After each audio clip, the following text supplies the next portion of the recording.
19 तारखेला पेरणी केली होती. आजची 19 तारीख आहे. 90 दिवस पूर्ण झालेले आहे आणि झाडाची ग्रोथ जेवढी व्यवस्थित पाहिजे तेवढी व्यवस्थित झालेली आहे आणि फुलधारणा व्यवस्थित झाली होती. झाडाची हाईट चांगली बनली, त्यानुसार फुलधारणा व्यवस्थित झाली.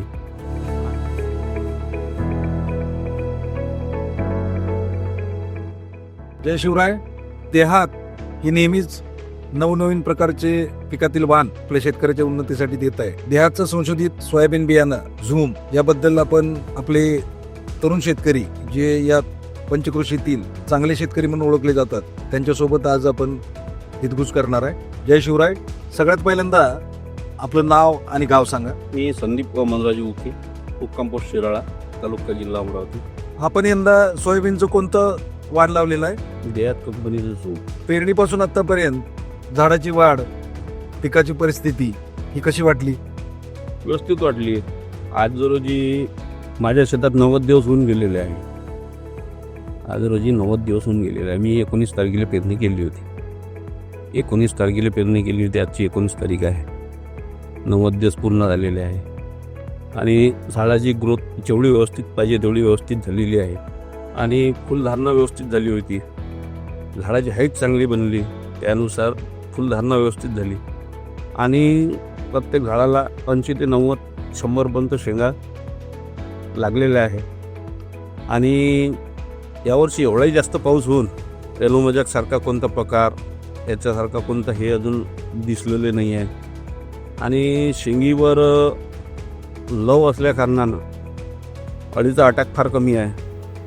माझी सुरुवातपासून तर शेवटपर्यंत 3 स्प्रे झाले आहे. 3 स्प्रेच्या वर मला स्प्रे करायची गरज पडली नाही आणि माझ्या शेतात मी वाण पेरताना 27 किलोची उन्हारी केलेली आहे. 27 किलोची उन्हारी केलेली आहे आणि 27 किलोची उन्हारी माझ्या शेताच्या हिशोबानं व्यवस्थित निघालेली आहे आणि प्लॉटमध्ये सरासरी 2.5 ते 3 फुटापर्यंत सोयाबीनची ग्रोथ झालेली आहे. त्या हिशोबानं त्याला जेवढे आपल्याला भरपूर शेंगा पाहिजे तेवढे शेंगाची ग्रोथ झाली आहे. शेंग चांगली भरलेली आहे आणि शेंगाच्या हिशोबानं आणि झाडाच्या ग्रोथच्या हिशोबानं एकरी 10 ते 12 क्विंटल होईन अशी अपेक्षा बाळगून राहिलो आहे. मग या केसाळ असलेल्या शेंगा, त्याच्यानंतर पांढरी फुलं, तर यामुळं इतर वाणांच्या पेक्षा याच्यामध्ये काय फरक जाणवतोय? याच्यात फरक असा जाणवला का आपल्याला जे स्प्रे जे करायची गरज पडे, अळीचा जो अटॅक आहे हा अटॅक फार कमी आहे.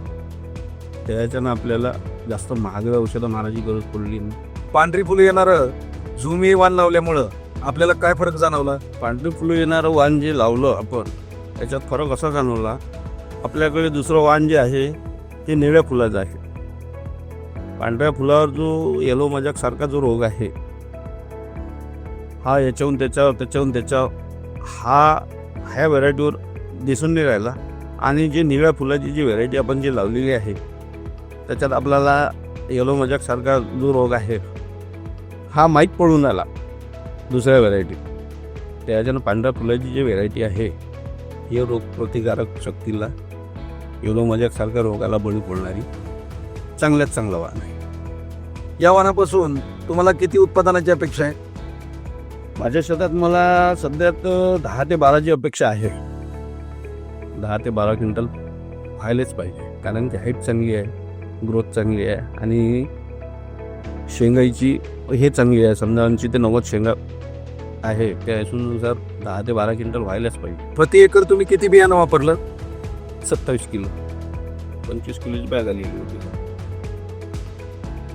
तुमचं जे पीक आहे हे बघून इतर शेतकरी तुम्हाला काय म्हणतायत? इतर शेतकऱ्यांची परिस्थिती अशी आहे, माझं शेत रोडवर आहे आणि जाणारे येणारे जे लोक आहे, आजूबाजूचे जे शेतकरी आहे, हे प्रत्येक जण ते वाण मागण्यासाठी आज आपल्यापर्यंत पोहोचत आहे. तुम्ही तुमच्या मित्रांना आणि इतर शेतकऱ्यांना झूम हे वाण लावण्यासाठी सांगाल का?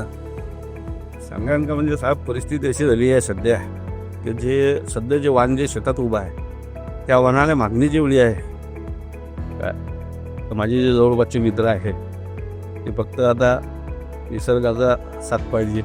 बियाणं जर फार चांगलं निघालं, समजा हार्वेस्टिंग जर चांगली झाली, तर जवळपासचे सारे मित्रच बियाणं न्यायला तयार आहे. फक्त निसर्गाचा साथ हवा आहे. तर मित्रो, बघितलं या तरुण प्रगतशील शेतकऱ्याला देहाचं झूम किती चांगल्या प्रमाणात लाभदायक ठरलेलं आहे. बुडापासून ते शेंड्यापर्यंत भरगच्च अशा 90 ते 100 शेंगा आज यांच्या प्लॉटवर आपण पाहिल्या. त्याचबरोबर यापासून पांढऱ्या फुलाचं असल्यामुळं येलो एन मोझॅक सारखा जो घातक रोग आहे या रोगापासून या वाणाचा बचाव झालेला आहे. कमी खर्च, त्याचप्रमाणे शेंगा ज्या आहेत त्या टष्टचीत भरलेल्या आहेत. दाना जो आहे तो ठोकळ आहे आणि या सर्व कारणामुळं देहाचं झूम हे वाण खूप मोठ्या प्रमाणात येणाऱ्या हंगामामध्ये शेतकऱ्यांनी लावावं अशी मी अपेक्षा व्यक्त करतो आणि आपली रजा घेतो. राम राम.